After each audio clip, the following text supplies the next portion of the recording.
Hello everyone. तो कैसे हैं आप? तो आज जो हम टॉपिक ले रहे हैं वो ले रहे हैं क्लास 11th का जो चैप्टर है मोटिवेशंस एंड इमोशंस। तो इसमें आज जो पार्ट ले रहे हैं हम इमोशंस। तो देखो बच्चों, इमोशंस में होता क्या है। इमोशन में सबसे पहले आपने देखा होगा कि हमारे चेहरे पे जो फेशियल एक्सप्रेशंस आते हैं, हमारा बॉडी के जो मूवमेंट्स रहते हैं, कोई भी व्यक्ति हमें कुछ कह रहा है तो हम जिस तरह के एक्सप्रेशंस देते हैं उनको हम इमोशंस कहते हैं जनरल लैंग्वेज में, अगर अपन जनरल समझना चाहें तो। जैसे छोटा बच्चा है, छोटे बच्चे के अंदर भी इमोशंस होते हैं। मतलब एट द टाइम जब वो बर्थ का टाइम है, मतलब बर्थ हो गया उसका, वो इन्फेंट है, तो आप अगर आपने ध्यान दिया तो उसकी जो क्राई होती है, यानी क्राई वो अलग अलग तरह की है। यानी अगर उसको भूख लग रही है तो उसकी अलग टाइप की क्राई होगी, यानी अलग तरह से वो रोएगा। या उसको कुछ दर्द हो रहा है तो अलग टाइप के से रोएगा। या उसको अपनी मम्मी को कॉल करना या किसी को इस तरह से, मतलब अपने मतलब जिससे उसको ऐसा लगता है कि मेरे क्लोज़ है उनको बुलाना है, स्पेशली उसमें मम्मा मम्मा ही रहती है, तो वो अलग तरह की क्राई करेगा। तो अब हम जो टॉपिक या फिर आपने देखा होगा जनरल, आप जैसे सपोज करो आपको गुस्सा आ रहा है लेकिन आप गुस्से को बता नहीं पा रहे, तो उसका आपके अलग तरह का इमोशन आएगा।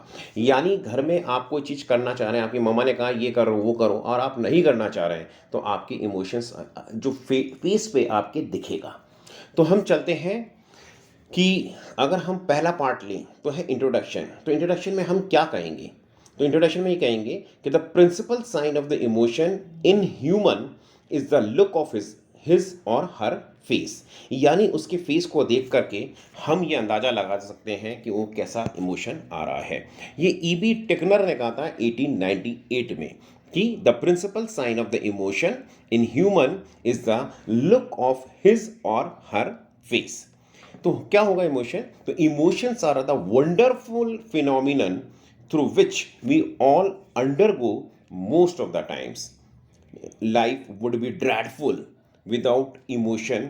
We show emotions of various types like fear, anger, anxiety, etc. यानी ये एक अलग जो इमोशन है, एक वंडरफुल फिनोमिनन है जिसको मतलब पूरे दिन में अलग अलग टाइम में वो हमारे इमोशंस आते रहते हैं चेहरे पे।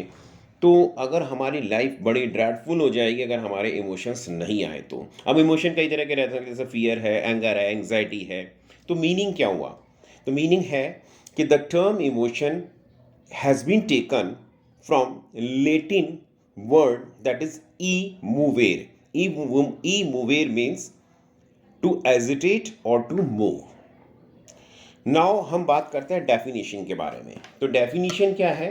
डेफिनेशन है according to Carr 1925 CARR, emotion is a term of energy mobilization. अब हम बात करते हैं नेक्स्ट टॉपिक इसके अंदर, नेचर ऑफ इमोशंस या एलिमेंट्स ऑफ इमोशंस। तो इमोशन में तीन तरह के एलिमेंट्स हैं। It consist of three elements: feelings, physiological response and behaviour. अब आ रहे हैं कैरेक्टरिस्टिक्स ऑफ द इमोशंस कि इमोशंस में क्या क्या कैरेक्टरिस्टिक्स होते हैं। तो emotions are accompanied by activation of an aroused state of an organism. Whenever an organism going through an emotion, the considerable amount of energy is released, but in few emotions like grief, energy level is reduce. यहाँ ये समझाया जा रहा है कि जब भी कोई इमोशन आता है तो एक पर्टिकुलर अमाउंट एनर्जी जो है रिलीज होती है, लेकिन जैसे ग्रीफ है तो उसके अंदर एनर्जी रिलीज नहीं होगी, रिड्यूस होगी। नेक्स्ट है कि emotions are normally accompanied by physiological changes like blood pressure, pulse rate. यानी कि जैसे ही फिजियोलॉजिकल रेस्पॉन्सेस का मतलब ये है कि कोई भी इमोशन आया तो हमारे अंदर, बॉडी के अंदर, जैसे हमको डर लगा, कोई चीज़ को देख के हमको डर लग गया तो हमारा ब्लड प्रेशर हाई हो जाएगा, पल्स रेट तेज़ी से दौड़ने लगेगी। तो इसको हम फिजियोलॉजिकल चेंजेस कहते हैं, यानी अंदर हमारे चेंजेस आने लगेंगे। नेक्स्ट है कि bodily changes, facial expressions also take place when the person is an emotional state. यानी कि बॉडी के अंदर भी चेंजेस आने लगेंगे, फेशियल एक्सप्रेशंस भी चेंज होने लगेंगे हमारे। यानी हमने कोई भी ऐसी चीज़ देखी, उसको देखने से क्या होगा कि हमारे अंदर वो डिपेंड कर रहा है हम क्या चीज़ देख रहे हैं, कि द हैप्पी स्टेट में देख रहे हैं या डरने वाली स्टेज में देख रहे हैं, तो उसमें जो फेशियल एक्सप्रेशंस आएंगे वो अलग अलग आएंगे, हमारी बॉडी अलग तरह के चेंजेस होने लगेंगे उसके अंदर।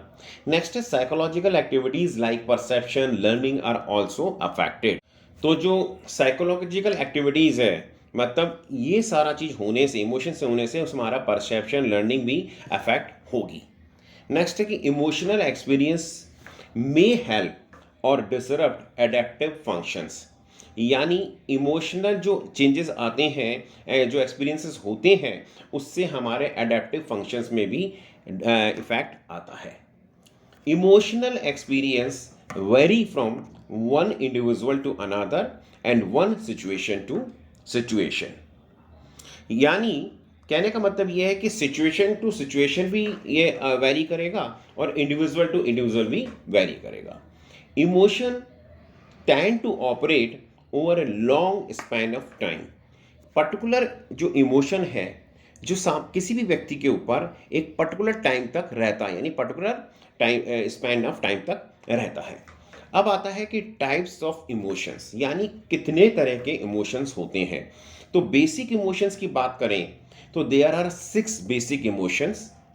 फेयर है, डिस्गस्ट है, एंगर है, सैडनेस है, सरप्राइज है एंड हैप्पीनेस।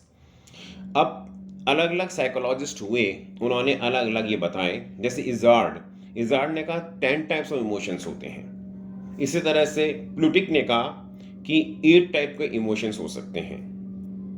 अब आता है बेसिस ऑफ इमोशंस, यानी थ्योरी ऑफ इमोशंस, कि कौन कौन सी थ्योरीज जिसपे कि इमोशन बेस्ड है, कौन कौन सी थ्योरी पे। तो बेसिकली 3 थ्योरीज रहती हैं, जो 3 बेस हमने माने हैं। वो है physiological base of emotion, cognitive base of emotion and cultural base of emotion. तो जो फर्स्ट वाला बेस है वो है फिजियोलॉजिकल बेस ऑफ इमोशन की अगर हम बात करें, तो उसके अंदर सबसे पहले स्टार्ट करने से पहले कहूँगा मैं कि ये result of series of neuro physiological activities है, यानी कि इसमें थैलेमस और सेरेब्रल कॉर्टेक्स जो हमारे ब्रेन का पार्ट है वो भी इसमें इन्वॉल्व होता है। तो इसमें 2 थ्योरीज इसको सपोर्ट करती हैं। पहली थ्योरी तो है जेम्स लांच थ्योरी, जो 1884 में दी गई थी।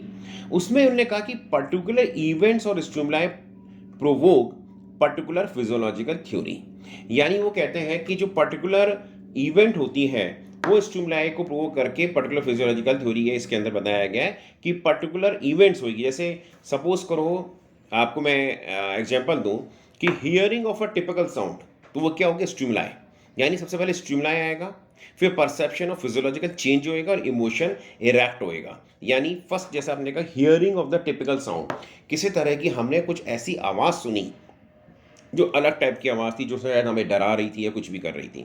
तो मान लो वो डराने वाली पोजीशन में ऐसी आवाज़ आई जब बिल्कुल सन्नाटा है और अलग टाइप की कोई आवाज़ सुनी गई, तो हो गया hearing of the typical sound, वो हो गया स्टिमुलाई।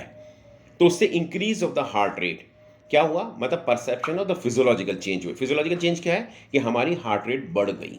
उससे फियर विथ स्वेटिंग, मतलब कौन सा, फिर उसमें इमोशन इरेक्ट हो गया, यानी हमें डर लगा, हमें पसीने आने लग गए, तो फियर विथ स्वेटिंग। नेक्स्ट है the Cannon Bard theory. Cannon Bard theory कहती है कि ये कोई भी जो इमोशन होता है वो किसी के द्वारा मीडिएट होती है। वो मीडिएट किससे होती है, वो होती है थैलेमस के थ्रू। यानी हमारे इस एक तरह से देखा जाए तो जो पहली वाली थ्योरी है उसको फर्दर शायद एलेबोरेट किया गया हो, यानी इन्होंने ये बताया कि ये डायरेक्ट ना होकर के मीडिएशन होता है। तो मीडिएशन किससे हुआ, यानी थ्रू थैलेमस, यानी स्टिमुलाइसिस डायरेक्टली, मतलब फिजियोलॉजिकल चेंज या परसेप्शन नहीं हुआ, यानी हार्ट रेट नहीं बढ़ी। वो पहले स्टिमुलाई जो है, जो भी स्टिमुलाई, यानी हमने कोई टिपिकल साउंड सुनी, यानी स्टिमुलाई वो थैलेमस में गया। थैलेमस ने जाकर के सेरेब्रल कॉर्टेक्स और नर्वस सिस्टम या मसल्स को उसने किसी तरह से अफेक्ट किया, तो इमोशन इरेक्ट हो गया। यानी इन्होंने बीच में एक एज ए मीडिएशन जो थैलेमस को ऐड कर दिया। नेक्स्ट है cognitive based theory. Cognitive based theory जो दी गई थी वो दी थी शेक्टर सिंगर ने, यानी शेक्टर सिंगर थ्योरी। उनके हिसाब से, यानी according to them, emotional experience require conscious interpretation of the arousal. उनके हिसाब से कि जो वो कहते हैं कि ये भाई इसमें ऐसा है कि किसी तरह का कॉग्निशन बेस्ड होना चाहिए, यानी कोई कॉन्शियस इंटरप्रिटेशन होना चाहिए। मतलब एग्जांपल के हम दें कि जैसे परसेप्शन ऑफ स्टिमुलाई, यानी कोई स्टिमुलाई को परसीव किया, तो उसमें क्या हुआ, दो चीज़ें हुई। एक तो कॉग्निशन यानी समझा उसने कुछ, फिजियोलॉजिकल अराउजल हुआ उसके अंदर, किसी तरह के चेंजेस आए, और उसके बाद में जो इमोशन है वो इरेक्ट हो गया। नेक्स्ट आती है cultural based theory. Cultural based जो थ्योरी है उसमें कहते हैं, बताया जाएगा कि जैसे जिस तरह से हमने देखा कि डिफरेंट डिफरेंट क्राई होएगी, यानी जैसे मैंने अभी शुरू में बताया था कि बच्चे का जो डिफरेंट डिफरेंट क्राई होती है वो डिफरेंट डिफरेंट सिचुएशन के हिसाब से इन्फेंट में आती है, यानी उसकी जो जो नीड होएगी उसके हिसाब से उसकी क्राई होएगी। तो जो बेस, ये कहने का मतलब है, ये कहते हैं कि बेसिक इमोशन जो है वो इनबॉर्न है और involve, basic emotions are involve and don't have to learn. कहने का मतलब है कि ऑलरेडी इनबॉर्न है, हमको लर्न नहीं करना पड़ रहा है। क्योंकि आप देखो, फॉर एग्जांपल हम समझ सकते हैं कि emotions present on the new born. अब अगर न्यू बॉर्न तो ये डर को एक बार फील ही नहीं कर पा रहा, वो समझ ही नहीं पा रहा, तो उसके अंदर इमोशंस रहते हैं। यानी कहने का मतलब है इनका कि ऑलरेडी इनबॉर्न ये होते हैं जो हमारे प्रेजेंट रहते हैं, इस थ्योरी का मतलब। नेक्स्ट है the learning plays important role in the emotion on comparing of the different cultures. मतलब कल्चर के अंदर ये कह रहे हैं कि जैसी हमारी लर्निंग होएगी, जो जिस तरह के कल्चर के अंदर हम रह रहे हैं उस हिसाब से जो है वो उस तरफ से इमोशंस डेवलप होते हैं। जैसे कि इसमें दो तरह से ही समझाया गया है कि it will react in the two ways, कि what is experienced and production of the emotional reactions. यानी जैसे ब्लेसिंग्स हैं, इंडियन, अगर हम इंडियन कल्चर में देखें या इंडियन सेटिंग में देखें तो the blessing in the Indian culture, और इसी तरह से जो अगर सपोज करो कि blessing in the Indian culture का मतलब ये हो गया कि कोई भी जब हमारे को, हम किसी को प्रणाम कर रहे हैं, हमको वो टच करके कह रहे हैं कि खुश रहिए या गॉड ब्लेस यू, तो इसका मतलब वो टचिंग आ रही है, तो वो ब्लेसिंग जो दे रहे हैं वो टच करके दे रहे हैं हमारे को।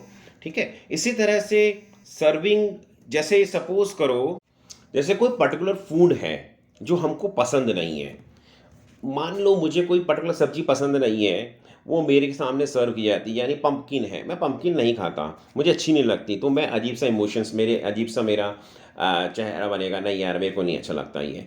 ठीक है ना। इसी तरह से जैसे, और जिसको अच्छा लगता है उसके अलग तरह का चेहरे पे वो कुछ एक्सप्रेशंस आएंगे, इमोशंस आएंगे। तो यानी कि जैसे इसी तरह से अब आता है नेक्स्ट जो आता है एक्सप्रेशन ऑफ द इमोशंस। तो एक्सप्रेशन ऑफ इमोशंस दो तरह से हो सकते हैं, एक वर्बल, एक नॉन वर्बल। वर्बल इमोशंस जो लैंग्वेज हम यूज़ में ले रहे हैं, किस तरह की टोन हम यूज़ में ले रहे हैं, किस तरह से हम बात कर रहे हैं, हमें गुस्सा आ रहा है तो हमारे जो, हमको जब गुस्सा आएगा तो हम कैसी filthy language, vulgar language use में ले रहे हैं, अब्यूजिव लैंग्वेज यूज़ में ले रहे हैं, तो वो जो हो जाए उस समय उसको, तो मतलब वर्बल इमोशंस का मतलब हो कि हम सामने वाले से कैसे, अगर खुश होकर बात कर रहे हैं तो हंस के बात कर रहे हैं, अगर हम मजाक में बात करें तो हमारा अलग तरह से बात करने का तरीका, मतलब वर्बल इमोशंस, हमारे इमोशंस हम शो कर रहे हैं। और अगर हम गुस्से में हैं तो उसमें ऐसा होगा, हम दुख में होंगे तो हम दुख में अपने वर्बल इमोशन शो करेंगे। यानी आप देखेंगे कि जैसे सपोज करो आप कहीं खुशी के माहौल में जाते हैं, शादी में जा रहे हैं, तो वहाँ पे आप किसी से कोई बात करेंगे तो आपके वर्बल इमोशंस आएंगे। यानी वर्बल इमोशंस मतलब आप उनसे हंस हंस के तेज, मतलब अच्छे से बात करेंगे, हंस हंस के। और अगर सपोज करो आप ऐसे पर्टिकुलर माहौल में जा रहे हैं, कुछ ऐसे इवेंट में जा रहे हैं जहाँ सपोज करो जैसे होता है ना कि जहाँ पे गमी का माहौल है, वहाँ पे जा रहे हैं, तो आपके जो वर्बल इमोशंस हैं, यानी उनसे बात करने का तरीका, आपके जो फेशियल एक्सप्रेशंस होंगे या आपकी लैंग्वेज होएगी वो एक अलग टाइप की होगी, तो आपके इमोशंस अलग टाइप के आएंगे। नेक्स्ट है non verbal emotions. Non verbal emotions कई कई तरह से एक्सप्रेस किए जाते हैं। जैसे एक्सप्रेस कैसे, हम ऊपर से नीचे अगर हम बॉडी को देखें तो हमारे जो आईब्रोज हैं उनसे, फेशियल एक्सप्रेशंस यानी फेस से, फेशियल एक्सप्रेशन में बहुत सारे आ गए, जिसमें उसको आप फर्दर डिवाइड करें तो आईब्रोज से, इसी तरह से आँखों को अंदर जो आई लैशेज़ हैं हमारे को उनको किस, और आँखों को ब्लिंक करके किस तरह से हम क्या कर रहे हैं वो हो गया। फिर उसके बाद में हमारे जो माउथ है, तो माउथ को हम किस तरह से घुमा रहे हैं, उसको यूज़ में ले रहे हैं, हंस रहे हैं, वो सारा ये हमको किस तरह से करना है। फेस पे हमारे को किस समय कौन सा जो पर्टिकुलर कोई भी चीज़ हम एक्टिविटी है उसके हिसाब से हम फेस कैसा बना रहे हैं, या उसके बाद में हम अगर जैसे कहते हैं जैसे हमारी जो बॉडी का मूवमेंट कैसा है, हमारे हाथ कैसे चल रहे हैं, है ना, कैसे हम गुस्से में के आ रहे हैं, जैसे पिटाई करने के लिए चांटा दिखाते वैसा कर रहे हैं, या हम किसी को और कोई भी अपने हैप्पीनेस में है तो हैप्पी हैं तो हम कैसे, लव है तो लव में कैसे किस तरह से हाथ का मूवमेंट कर रहे हैं। उसके बाद मतलब उसमें बॉडी मूवमेंट्स में आ गया एक तरह से।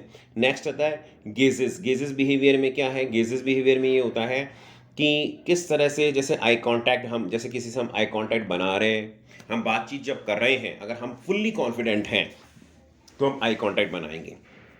कई बार क्या होता है हम कॉन्फिडेंट नहीं होते हैं अंदर से इतने ज़्यादा, तो हम उससे पर्टिकुलर सामने वाले व्यक्ति से कई बार कॉन्फिडेंस के हिसाब से मतलब आंखों से आंखें मिलाकर बात नहीं कर पाते हैं।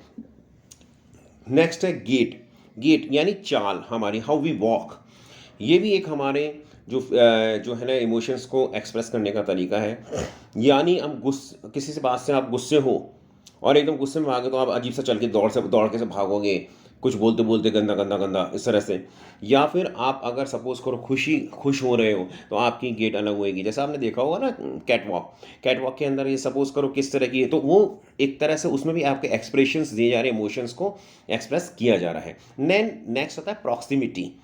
प्रॉक्सिमिटी का मतलब होता है क्लोजनेस, यानी किस तरह से कितना क्लोज आके आप बात कर रहे हैं, तो आप किससे बात कर रहे हैं वो भी आपकी इमोशन शो करता है कि आपकी प्रॉक्सिमिटी, आपकी डिस्टेंस उन सामने वाले व्यक्ति से कितनी दूरी पे आप बात कर रहे हैं, आप पास आके बात कर रहे हैं, दूर आके बात कर रहे हैं। ये सारी चीज़ें जो हैं ये एक तरह से हम नॉन वर्बल जो एक्सप्रेशन ऑफ इमोशन का तरीका है। अब नेक्स्ट जो लास्ट टॉपिक इसमें आ रहा है वो आता है emotion management technique. Emotion management technique में दो चीज़ें होती हैं, एक होता है मैनेजिंग नेगेटिव इमोशन, दूसरा होता है एनहेंसिंग पॉजिटिव इमोशन। यानी जो हमारे नेगेटिव इमोशंस हैं उनको हम किस तरह से कंट्रोल करें, किस तरह से मैनेज करें, और दूसरा होता है जो हमारे पॉजिटिव इमोशंस हैं उनको हम कैसे एनहांस करें, किस तरह से बढ़ाएं। तो सबसे पहला वाला आया मैनेजिंग नेगेटिव इमोशंस। इसमें दो तीन तरीके से कर सकते हैं।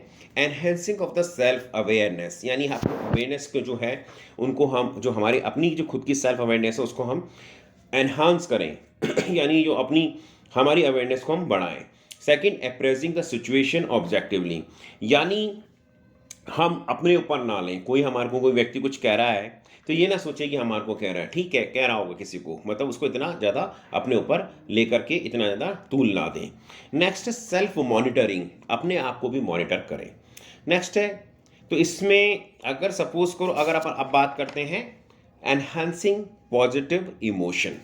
एनहांसिंग पॉजिटिव इमोशन में होता है कि positive emotion like joy, optimism, तो हमको we can enhance by using following tips. कुछ टिप्स मैं आपको बता रहा हूँ जिनको हम यूज़ में लेकर के हम अपने पॉजिटिव इमोशंस को एनहांस कर सकते हैं।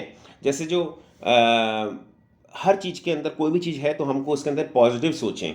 कोई भी चीज़ हो रही है हमारे साथ, जो सराउंडिंग के अंदर कोई भी चीज़ हो रही है तो उसका हम पॉजिटिव एंगल अपने अंदर लें, नेगेटिव को साइड में रखें। सेकंड, हम जो लोगों से जिनसे मिल रहे हैं, बातचीत कर रहे हैं, मतलब गुड कनेक्शन, क्वालिटी कनेक्शंस रखें, यानी अच्छे लोगों के बीच में बैठें यानी ऑप्टिमिस्टिक लोगों के बीच में। पैसिमिस्टिक लोगों से दूर रहें, ऑप्टिमिस्टिक लोगों के बीच में बैठें जो कॉन्फिडेंट हैं, जिनको मालूम है कि ये चीज़ हो सकती है, कर सकते हैं, यानी जो they are very much confident, तो उन्हीं लोगों के साथ में अपने उठना बैठना रखें। नेक्स्ट है कि एंगेज इन द वर्क, यानी अपने आप को ज़्यादातर काम में व्यस्त